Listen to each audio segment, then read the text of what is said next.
This is a Witchy Films podcast.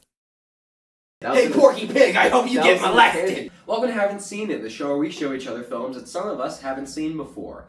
Today we're watching Donnie Darko, directed by Richard Kelly.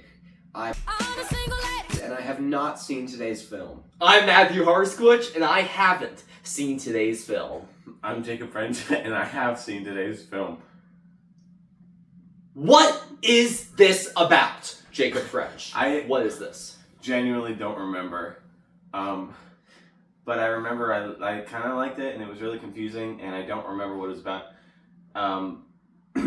There's this guy. I know he's in this. He's a guy. And Really? There's like a setting that he's in, and there's like a plot. It kind of progresses throughout the film. There's a climax, and then there's a resolution near the end. And also, he's dark. Oh. The brief synopsis that I read off the thing, there's a guy who has like his life gets saved by this like bunny man, and then the bunny man starts telling him what to do, and he does it after his life gets saved. But that's the blurb that I read on the Prime Video. Does he hop down the bunny trail? Does he go hippity hoppity? Easter is on its way. Well, this is Donnie Darko, not Peter Cottontail. That movie sucks, by the way. I don't watch that movie. Now, where is the remote so we can get this started? I don't have the remote. Who has the remote? Oh! Oh, it's behind the couch, ladies and gentlemen. So I'm going to flash my bare ass to the... Great, now nobody has the remote.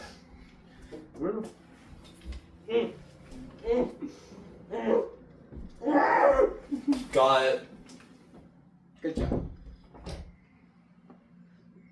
Let's watch the movie. We watched Donnie Darko. My head hurts. My head hurts so bad. That hurt my brain. That was so much movie. I felt like I just watched 9 movies. I only watched 1 movie. I watched Donnie Darko. There was so much movie. That was really good. I kind of want to hear you talk the whole time. Like, I think we should be quiet and hear you go through all your thoughts. I talk too much in these episodes. I talk too much. You guys do more talking you guys should do more talking. Okay, yeah, it was also my first time seeing it. Really fucking good. Really good, really strong. I did not know where it was going for most of it until this movie. It was like doing a fake out, except it was with my expectations instead of the actual content involved. Where it was like, okay, I know what's happening. Oh wait, no I don't. This is completely different. I did not expect this. That happened to me like 6 times throughout watching this movie. Where I would think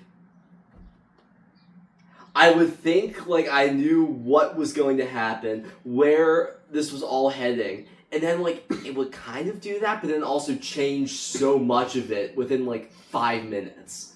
It was really good. I just want to start out by saying that near the beginning of the movie, Nate said, "If this is what do you say? Like this is about time travel. I'll hate this movie." Do you believe in time travel? No, I hate time travel. Who are you? Yeah, So badly, I wanted to say to him, it is about time travel, but it's not about the like Back to the Future, DeLorean time travel. It's psychological. Yeah. Like what I've been thinking throughout the movie is, can you distance yourself so far from everybody else, from your own personality, that you create your own world? That's what I've kind of thinking. Because that's kind of what, like, all the characters in the movie were. It's like, they recognized each other from the Tangent universe. Mm-hmm. It's like they were all so separated from themselves that, like, kind of like their psyches all formed this alternate world. If anything, it's a multiverse movie. More than a time travel thing. Where it's like, and they were all, like, coexisted in this, but it only lasted for so long. Oh, it's really good. The book says things about the manipulated dead and the living specter. Yeah. And I'm not sure what I believe if Frank is the living dead and that Donnie is the living specter, or the manipulated dead and the living specter. Yeah. I don't think Donnie's the living specter. I think it's Donnie is the manipulated dead, and all of the people Are the living specters. But in Donnie's the manipulated specter. Then My brain. Donnie's the specter, and all the people are the living manipulated. But in Donnie's world of dead people, Frank is the specter and Donnie's the living. But then in the real world, which isn't the world that we were in for the movie, the real world, not this real world, the real world of the movie, not the tangent universe, in that one, Donnie's the dead, and they're the living specter, and the specter is the world that Donnie created, which is then manipulated by Frank, because Donnie killed Frank in the tangent universe at the end of the tangent universe, not the beginning, but then everybody feels the tangent universe's effects afterwards. So which came first, Donnie or Darko? I have no fucking clue. Who is Frank? Yeah. I really liked... I liked a lot of the technical things about this movie were really well done. I liked how they would switch from the shots being either like really static and like kind of like sterile, of like how it would just show this whole location and wouldn't move, to then like if we get into like a character's perspective or like Donnie's like POV, it would turn into more of like a shaky cam. Like this one instance from earlier in the movie when it's like after the school floods and everything, Donnie's in the bathroom. And the bathroom gets introduced through this kind of like this wide shot in like this very tight bathroom area space. And then the second, the one guy, did they ever name that guy? Seth? Yeah, Seth. It was Seth. Yeah, Seth enters, like, accusing Donnie of, like, basically, like, ratting him out about the flood thing, even though he didn't do it. Framing him. Yeah. It turns into, like, this shaky cam, because we're seeing it from, like, Donnie's point of view of, like, how he's entering. And then Seth, like, intimidates him with, like, a knife, which, but again, it's from Donnie's perspective, so we don't know, did he actually have the knife? Is this just, like, in Donnie's mind, through, like, his perspective, like, what he could do to him? No, he If did he have tried the to knife. pin it on someone else? Because later in the movie, Seth comes back and he says, I have a bigger knife now. But then, was he also there for that? Yes. Maybe. Because Seth... Yes. This movie really does Yes. replicate the feeling of a dream, where a lot of shit happens, and it has a purpose, and it ties together.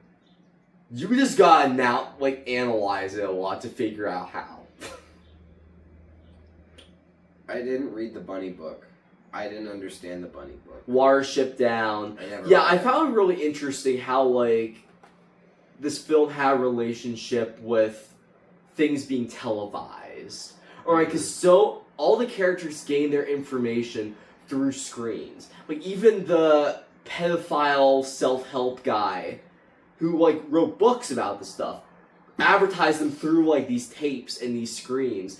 They would watch the like, political races for the presidency through the screens. They watched the film version of Watership Down through the screen. And, like, the way Donnie's life path was, like, extruding from him and everyone else, it was in the way of, like, kind of like a plasma television screen, kind of.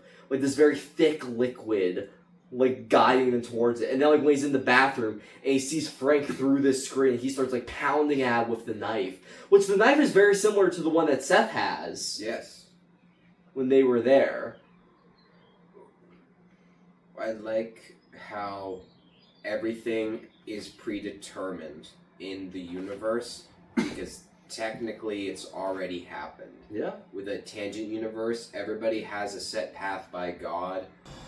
Man, it was that bunny man from across Is the God a street. furry in this movie? God is a furry, mate. And she's beautiful. God being Donnie Darko. No. I think God is Roberta Sparrow. Who's Roberta? Grandma Death.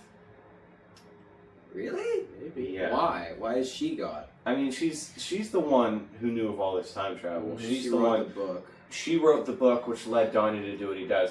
And if you say that He's Pow laughing pow at the fish. pow pow Fish. I'm not laughing at you. I'm laughing at the pow pow fish. Sorry. God has already determined our paths and our destination, and she's the one that created the path that led Donnie to where he is. She's also constantly checking her mailbox, knowing that he's going to send her a letter, but she doesn't know when. She knows that it's his destined path to send her the letter, but not when. Right, because she wrote the book. So she's like a flawed God, kind of. Where she knows what's going to happen, but she doesn't know how. That's what I think. But I don't I think can be I completely like I like but that. I like she didn't open the skies. God opened the skies and ended the world. The sky, I guess. Well, God opens the skies and ends the world, which is the tornado that kills his mom and sister. There was a tornado. No, that was a was a wormhole. Yeah. Yeah. It was the sky That's what, opening. I mean, It was the time travel starting. yeah, the That's wormhole. what took him out of the tangent universe. Yeah. So we don't know what caused it. So maybe God is just God, and like, I don't think so. and like I that's think- why. I think that Donnie. I don't know. I think the Donnie's what caused the tangent universe. By not dying, yes. By not dying, he caused the tangent universe. So Donnie's what puts everyone on the paths that they're on. Oh, But what ends the path? wait. Why is there a wormhole? Oh no, the wormhole happens when the plane is there that crashes, that kills Donnie. So this time, he's there this time. Donnie goes to his room and writes the letter that he sends to... No, you wrote that before. No, you wrote that before. Right. The wormhole is separating the two worlds, right? The above is the tangent universe. This is where the jet engine came from. But the below is the normal universe, and where Donnie's going to have to go to die. Yes. Okay. So Donnie has to be in his place to the normal universe when he needs to die. Yeah. So I think I have a theory. It might be a little silly and stupid, but so the only person that Donnie directly murdered was Frank Yes. in the tangent universe. The only person he directly murdered was Frank.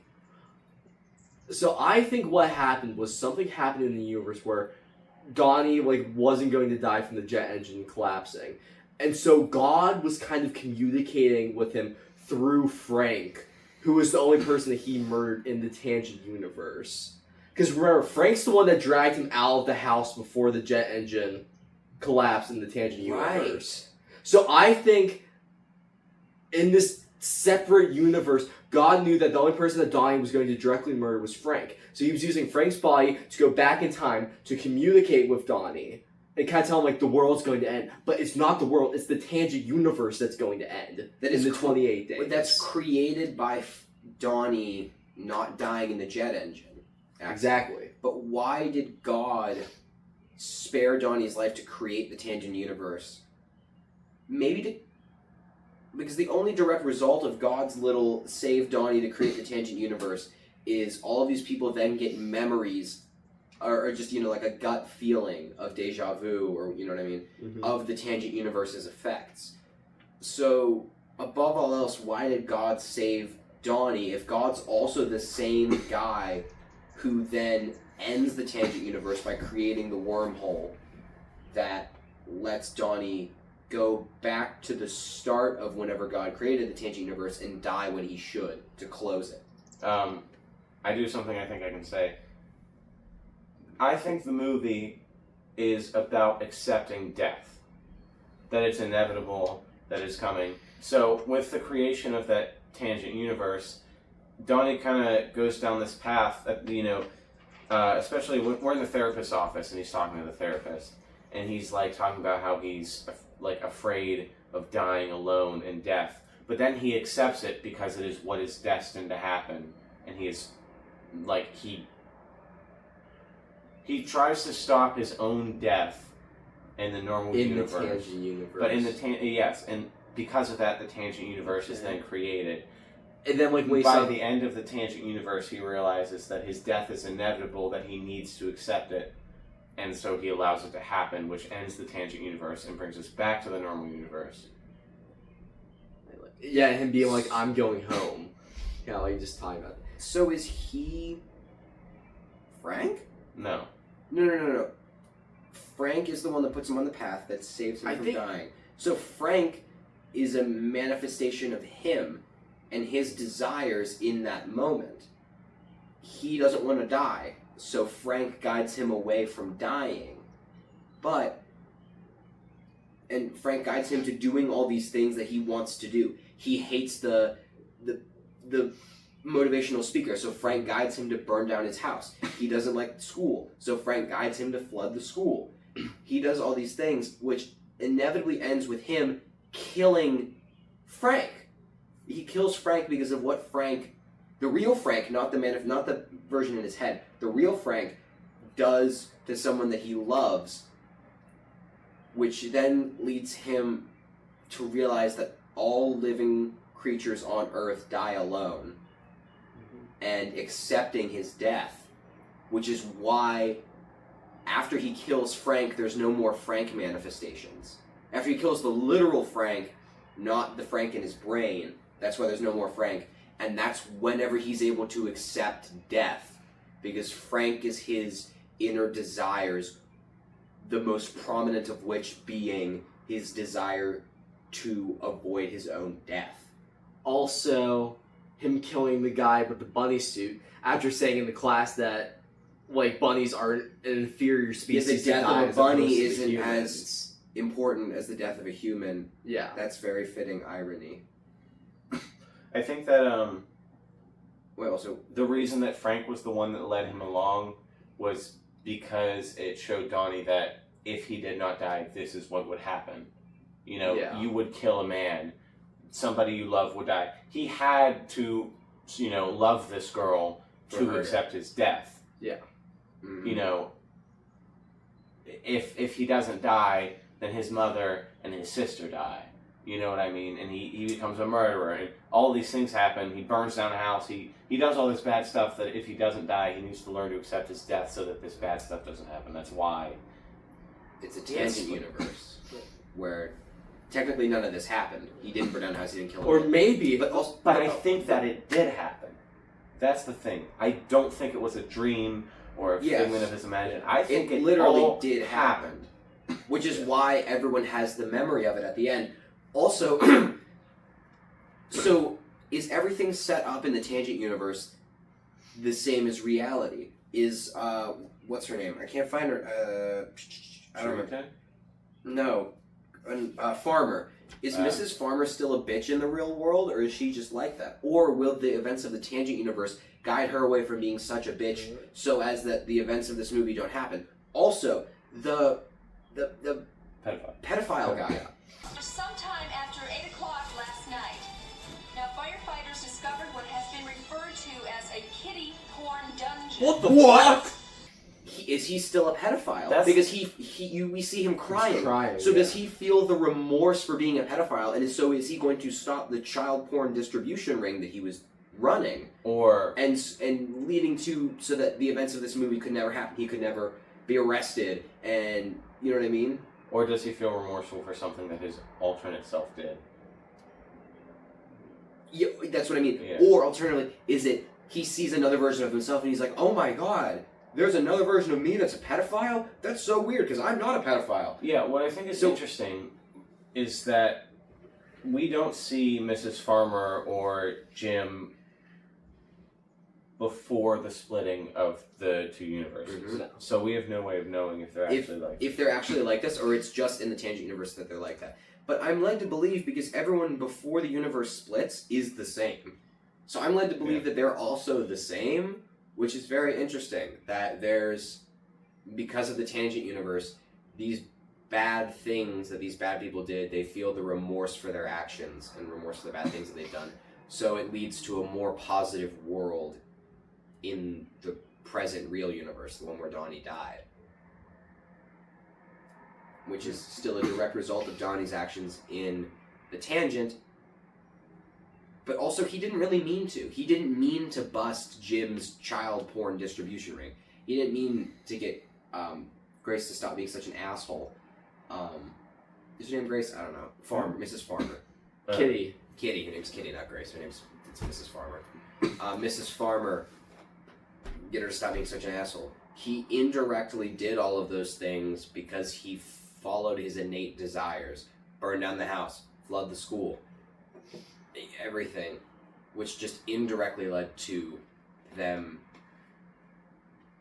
doing bad things and the regret transferring over. This movie hurts my brain so much. Can you visually see how much thinking I have to do?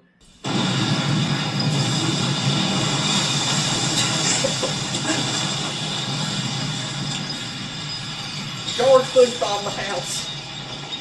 God damn it, George Bush. God damn it, Bush. Stop setting off bombs in my house. God damn it, George. They still getting the Iraqis. Seth Rogen is in the movie. And he's part of a duo, kind of like, what are the names are like Burn and Belch or something, and It is what they reminded me of. I don't remember. I don't remember what his friend's name is. I just remember the other guy's name's Belch, and the other guy has like a lighter and shit. But he reminded me of that, and his partner in crime's name is Seth. But it's not Seth Rogen's name is Seth. His partner's name is Seth. Seth Rogen doesn't get a name, so we called him Seth the whole time. Does he even talk in... Oh, yeah, Yeah, he he does does. when he's He's worrying just about the talking. car. I like your boobs. He talks about how much he likes the girl's boobs. Does say he likes her boobs, yeah. Yeah. These Just are like my breasts. Seth and I'm gonna call him Belch. Seth and Belch are assholes the whole movie through, and Seth's only character development is that he gets a bigger knife, which is kind of funny. I like the fat guy in the red tracksuit too. Yeah, Like, what's his what deal? was that? Why, there's a fat guy in a red tracksuit that watches Donnie and his girlfriend almost kiss, but then not really, and then he shows up on Halloween in the exact same spot, exact same tracksuit, facing the exact same way, exact same pose, just now he has a flashlight. What was the deal with the fat guy? Maybe just someone just watching the story. Maybe he was God! Just making sure it develops. He's in a big red tracksuit, like Santa Claus. I don't know. I like to think that maybe it's just like a thing where like, just like any like television show or something, there were just like spectators to it. Yeah, I think he Like, was. there's just an audience watching it. I don't think he was really God. I think he was No. just a guy. Because I think maybe that's a possible thing. It's like, yeah, like there's just people in the background, like they could just be like watching the show. Just watching it all play out. No, I will put that later. A character that Such a fucking chud. A character that interests me throughout the entire film was Sharita, Yes. because I was just a little bit confused, like what her purpose was. She hears a lot of things that people say, Mm-hmm. you know, that they don't mean for her to hear. Let's see. I'm not gonna say that. Let's see. I'm telling him not to say his favorite line from the movie. I don't know what you're talking about.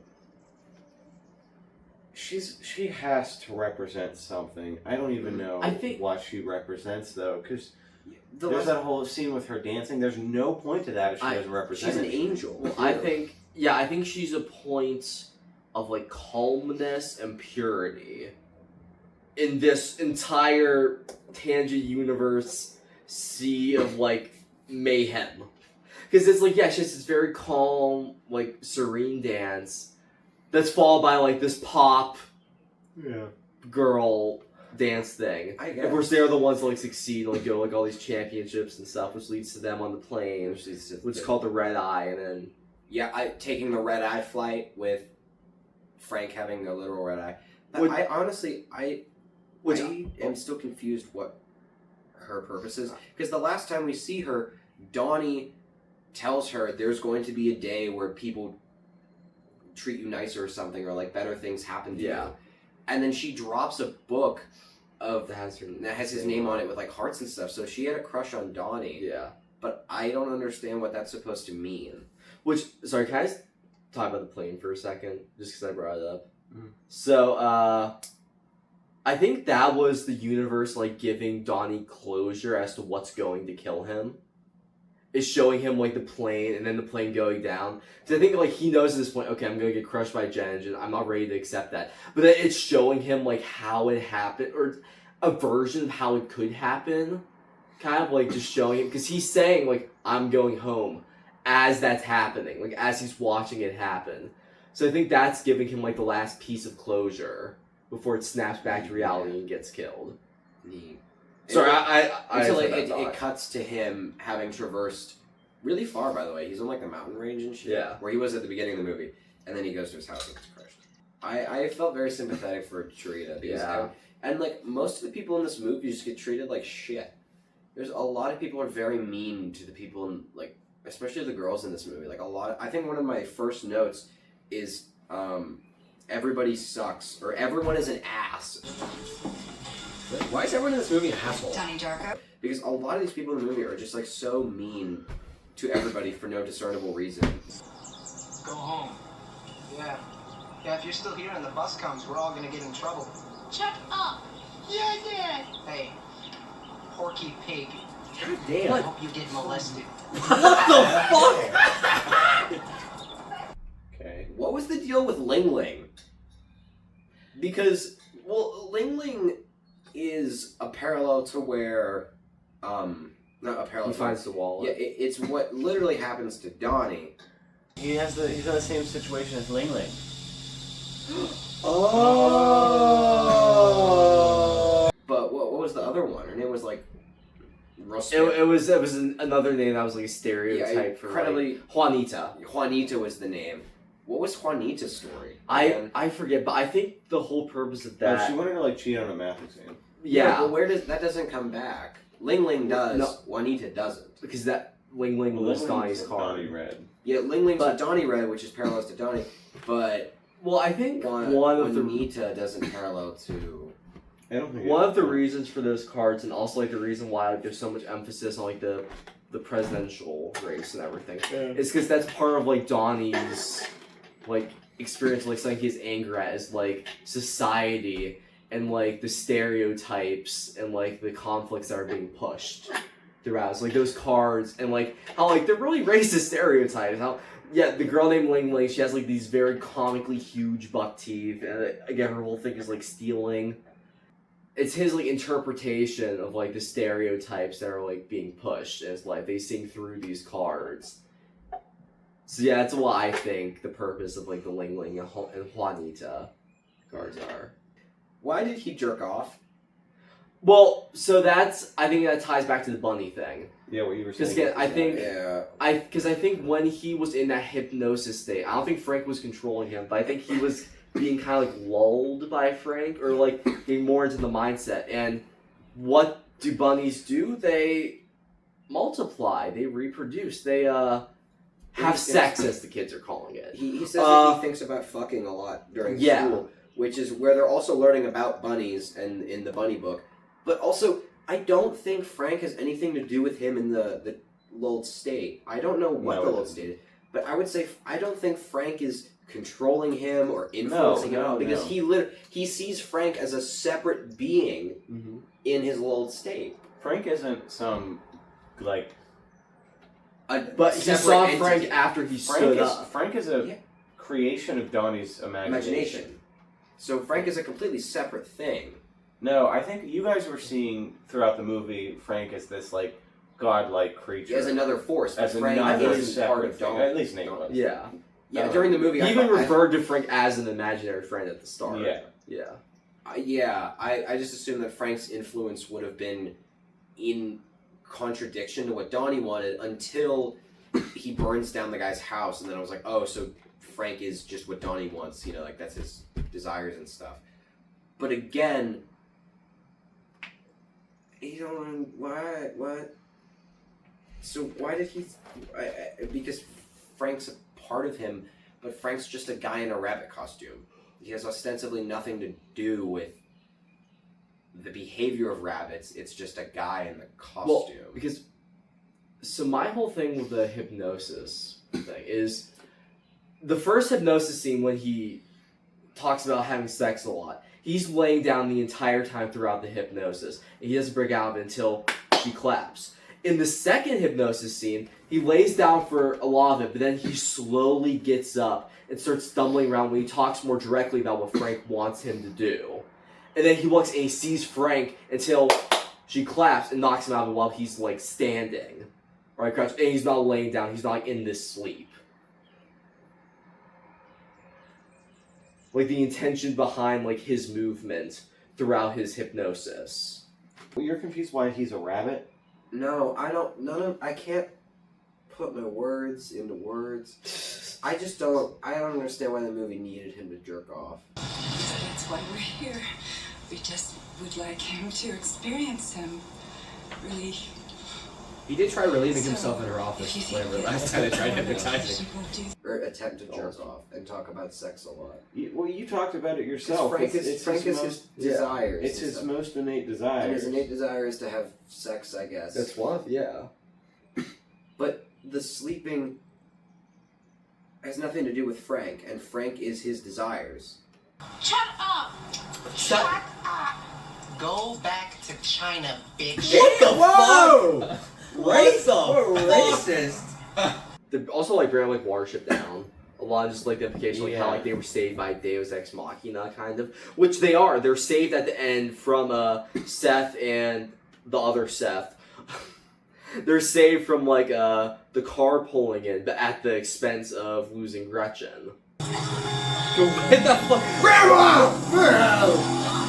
Wait! Holy shit! Because he even calls it Deus Ex Machina when the car pulls up. Which is what she talks, the Drew Barrymore teacher, what she talks about in the classroom, being like, how the rabbits get saved from this Deus Ex Machina. So, at the end of this movie, they really emphasize a lot of, like, this idea of, like, dreams. Like, the last chapter of the book is just called Dreams. And that kind of reminded me of two things. One, I was getting kind of like some twisted Wizard of Oz vibes from the end of this movie a bit. Kind of like him just being like, I'm going home. Like, there's no place like home. Jet engine. But it also kind of also the tornado, yeah.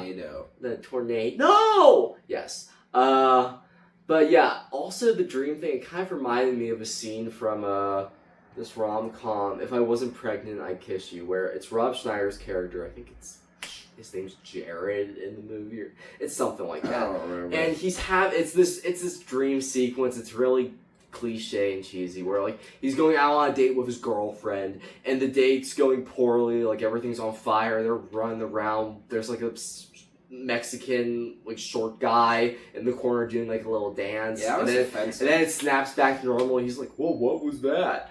The dream thing kind of reminded me of that. Also, like with Donnie's reaction when like he's out of it, being like, jet engine. But yeah, so that's what the ending kind of reminded me of. Obviously, this movie is much better than If I Wasn't Pregnant, I'd Kiss You. Everyone thinks he's so rad. He's such a chud! Jake Gyllenhaal did a really good job. He did. Him and his sister Maggie, they did a really good job in this movie. All the actors did really good, but Jake Gyllenhaal very, very goodly portrays Jake Gyllenhaal's character, who is crazy. But we also don't, it doesn't feel like you're watching a character. I don't like in movies when characters are like, oh, he's schizophrenic, and the actor's like, oh, my name's the Joker and I'm crazy. Like, he is, what did they even say that he had? Schizophrenia. Schizophrenia. Yeah, he plays a schizophrenic character really, really well, and he plays him like an actual human being and not just like, oh, my name's Schizophrenic Samuel, and my alter ego's name is Jeff the Killer. You know, like, he's actually good. He had schizophrenia. Schizophrenic Sammy. Yeah. He had schizophrenia, then they were medicating him with fake pills. Yo, why was he giving him placebos? What the hell? I think they just want to see how far he would go, which honestly, respect. No. Oh, I know why. Because she said that they weren't 100% certain what was wrong with him, and they were talking to the parents about finding out what's wrong with him.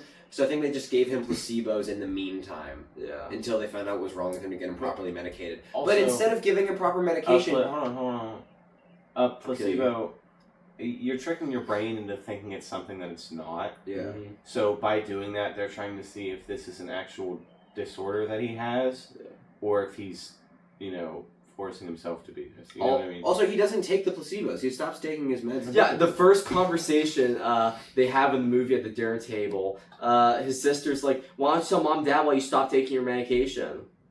So he's not That's even like taking the his... first thing they brought up. Before the Tangent Universe. Yeah. That's the first thing they brought up. So Yeah, like, So maybe that's him like trying to justify why he There's wasn't not- taking those because they were fake the whole time. There's not going to be a pill that you can take that cures your schizophrenia. Yeah. There isn't. No. Then what did I invest in, Jacob? I'm I sorry, spent a lot of money on those anti-schizo pills. I spent a lot of money, a lot of resources. You want me to do I'm what? sorry.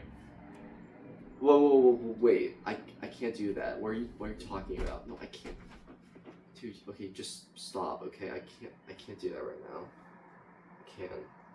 So placebo, they're trying to trick his brain into thinking that he's not schizophrenic. because that's not how schizophrenia works. Is you can't take a medicine that gets rid of schizophrenia. I don't understand. But then also, what I was gonna say is, at the end, she just sends him off. She's just like, "Goodbye, Donnie," instead of being like, "Hey, please come back. You were schizophrenic and just admitted to committing multiple crimes. Can you pretty please like not leave my office unattended and come back and take meds and go to the psych ward?" Because then she tries to call his mom to tell him, be like, "Hey, by the way, your son committed crimes." But Yeah, she just lets him go. No, she reported him. That's why the police showed up at his house. Wow. She was trying to get it. Yeah, but she lets him go. Yeah, she was. She trying to should've- put herself in danger. She's like, "You need to stay here. I'm gonna call the cops." He's like, "I'm gonna kill you." Wait, no, because that's true, because he did just admit, he's like, he wants me. Well, yeah, which is weird, because Frank wants him to kill, and the person he ends up killing is Frank. is Frank. It's very Who is Frank? Frank is just some guy. Frank is a guy. His name is Frank, and he's a guy, and he's best friends with a clown in their car. I have a headcanon that Frank and the clown guy are gay, and they were driving around because they're gay, and they're gay together on Halloween. I liked all the stuff with the eyes that they kept showing him. Where it'd be like the eyes, and there'd be like waves and stuff. Yeah, Oh, that was weird. weird. Cool. You've seen him through his eye. I also really liked the score. Score is With very the good. like light piano, kind of like mysterious, curious stuff. Yeah, the score was very good. The soundtrack I did not like at first. I liked it after because I realized they were using all like these 80s pop songs. I was like, okay, this doesn't really, like, I'm not really jiving with this. One, I just didn't really like the songs. And two, it just created a weird vibe in the movie. But then I kind of realized as it went on, they would only use them in circumstances that kind of like created like this like Americana type like societal gatherings thing. So like, oh, all the nuclear family meeting up after a day of work, going to school, like Halloween party, dance competition. Like it only used like these like licensed songs in these very specific circumstances, while the rest of it was like this light piano score. I like this. I really liked how I really You'll also liked it. notice that the lyrics in the lyrics in the songs are important too. Like the first song of the movie is talking about two worlds colliding and love. And then there was also that one that was right before all the ending stuff happened, where it was singing about one more day. Yeah. And specifically, the songs are about love and time. Alright, guys, what's your favorite scene from the movie? Oh, I'm going first. Alright, my favorite scene. Honestly, it's one of my favorite. I like a lot of this movie. One of my favorite scenes. It's like the dance recital, like competition thing. Just because I think it really shows to me, like, the dynamics between these two sides in this universe, where there's like the frantic, like very like Americana based, like dancing, like all the pop songs and stuff, and then there's the more serene side that what's her name? Sharita? Yeah, like her dance being like so like elegant, like serene, and again being very like orchestral in its music, while the girls like pop dance used very like generic poppy music, was very loud, very was also the dance that was taking place while Donnie was burning down the pedophile's house. I just think that just shows the dynamics of this universe very well. I really like it. I think my favorite scenes were whenever Donnie's in the bathroom, and there's like that wall, and he's trying to like stab the rabbit. Yeah. Frank. Like through like the screen kind of. Yeah, I thought that was cool. Yeah. I really liked Frank taking his mask off. That was really freaky. Yeah. And it kind of, I don't know how to say it. Like, obviously you know there's a man under the mask, but I just, for the whole movie, I never thought we'd see either the man under the mask or this manifestation has nothing under the mask, and it's just like the suit. Because obviously it is a suit, but you know what I mean? You just think it is just the suit. I really thought they were going to keep it hidden, because when he takes his mask off, it spends a lot of time like showing Donnie's reaction to it, and not actually showing his face. I really thought they were going to keep it hidden. But they didn't. In hindsight, I'm glad they showed it, because it ties back into it later. It's so much cooler. I also like, at the end, when everybody's feeling the repercussions of the separate... The tangent universe. The tangent universe. I really like that. I also like Frank feeling guilt over a girl that he has no idea who she is, and he has no idea why he murdered her. He just feels the guilt of that, and also seeing his original iterations of the bunny mask. I thought that was cool. Yeah. All right, guys. Favorite character. Frank. I'm going for yeah. This is Frank. Frank. Okay. Why? Because he's so interesting. You think the whole movie, or at least I did, for a good majority of the movie, I was like, geez, I'm sure interested in like finding out what's Frank's deal. Why is he pushing Donnie to do these things that he doesn't really want to do, and they're so out of character? Why did he save Donnie's life? This and this and this and this, and then it gets revealed that he's just part of Donnie, which makes Donnie so much more interesting.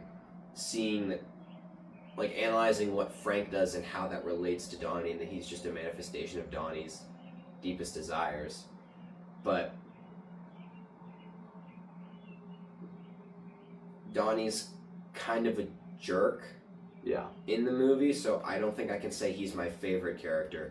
Frank is just all of the fun of Donnie in a really well-designed bunny costume with none of the problematic parts. The burning down the house, the flooding the school. Well, that was fun. No, I support all of that. I don't support the taking the gun. Yeah, I don't support bullying his little sister at that one scene. That was mean. Yeah. I don't support him being mean to his mom and his parents. I don't support him being mean to other people. You know, that was just unnecessary.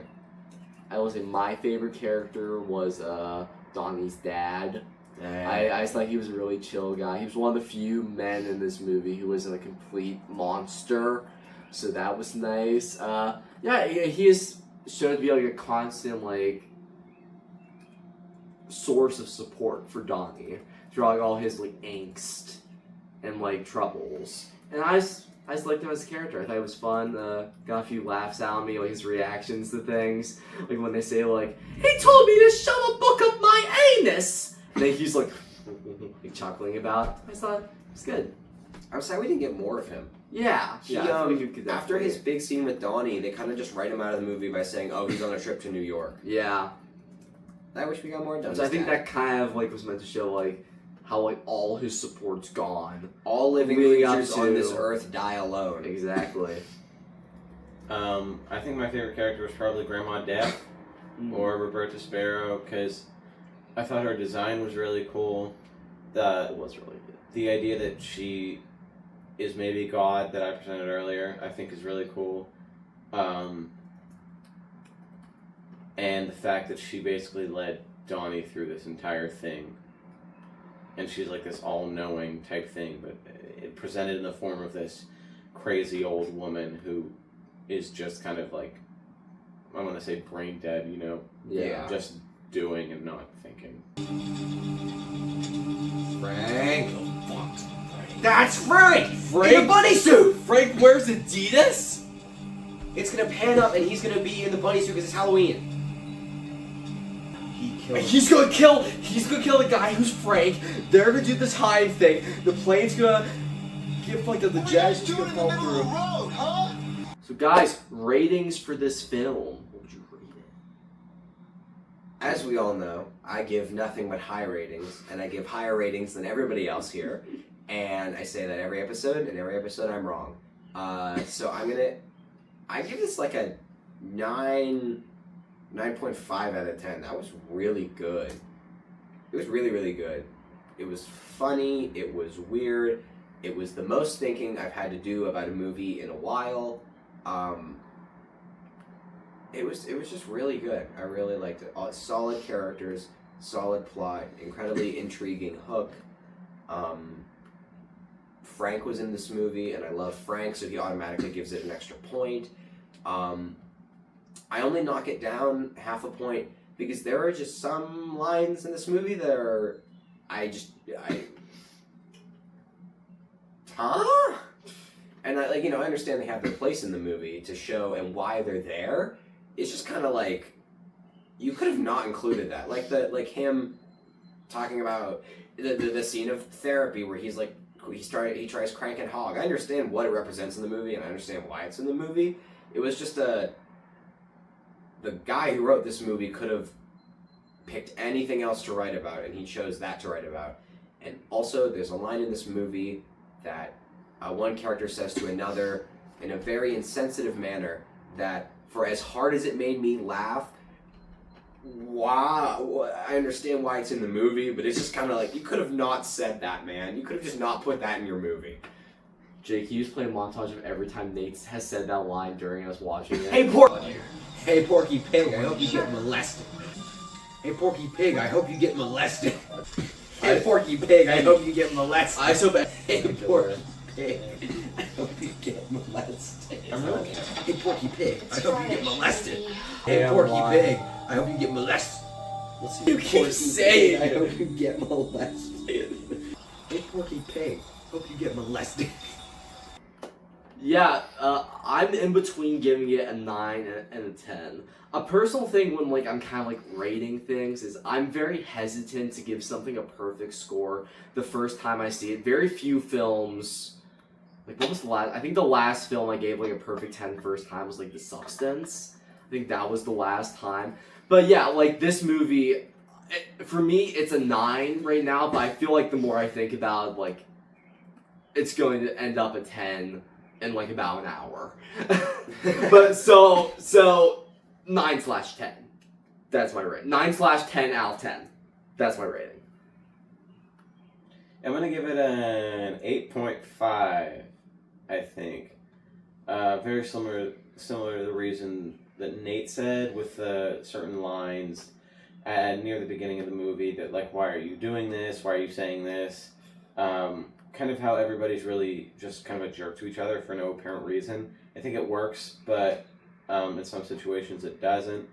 And then rather than giving it a 9-ish like Nate did, I think I'm going to knock it down another half point just because of how insanely confusing it is in certain parts. See, I don't think that's a bad thing, though. I don't think it's a bad thing, but I feel like they could have been presented better, certain things to remember. You know what I mean? That, yeah. And especially some things are hinted to be more important than they are. The bunny book is really only important because it's about bunnies and the Deus Ex Machina. The Deus Ex Machina. Which is very important.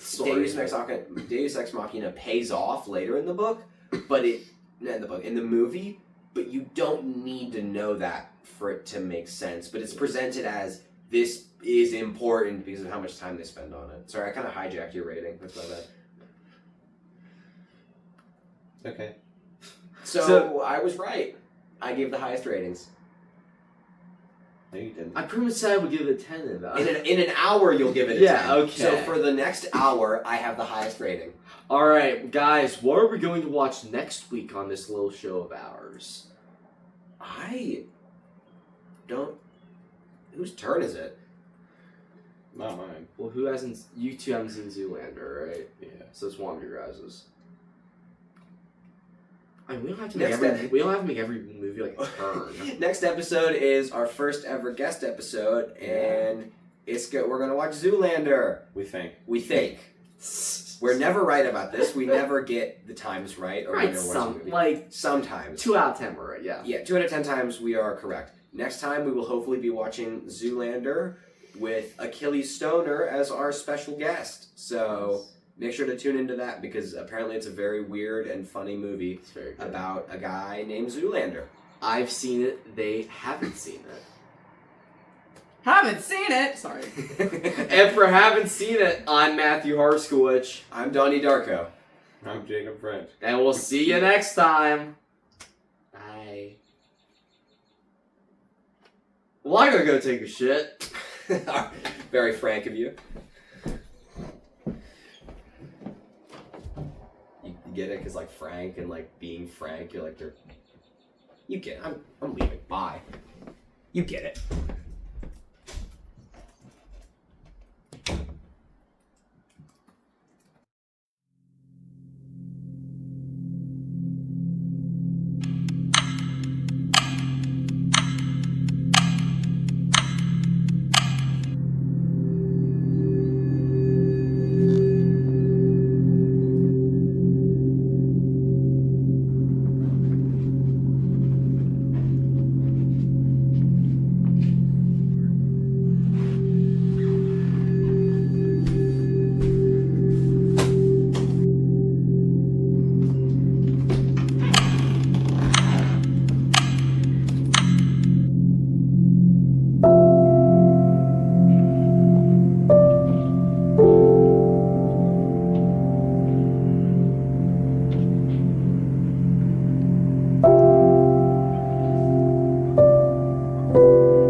Oh, crap, man, you're alive? Hey, good for you, man. A jet engine crashed into the living room. We thought you were in there, so we thought, oh, he's probably dead. Which, I mean, we've kind of been expecting it for a while, so we were kind of like, okay, yeah, he's dead. But, yeah, hey, you're not. So that's cool. Yeah, right, yeah. Yeah. If you want to go see the burning remains of what could have been your future, is in there. You got this big jet engine, it's on fire, the whole thing's dilapidated. You can go check it out if you want. This is good. Yeah, we got ice cream in between the destruction of his home and you leaving. So, yeah. Sorry we didn't get you any ice cream, man. Yeah. If we had known you were still alive. It was salted caramel pretzel day, Jake. Don't be selfish. Okay, we want some ice cream. Oh, now he's going into the house. would love to stay here watching your house. I was renting this place. I don't really Yeah. give a shit. Very nice, yeah.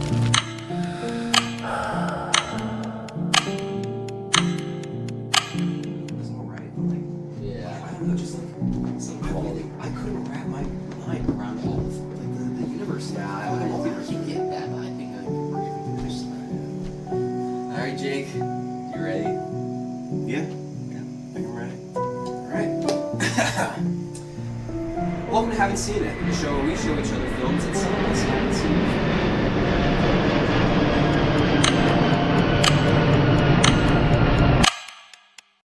This has been a Witchy Films podcast.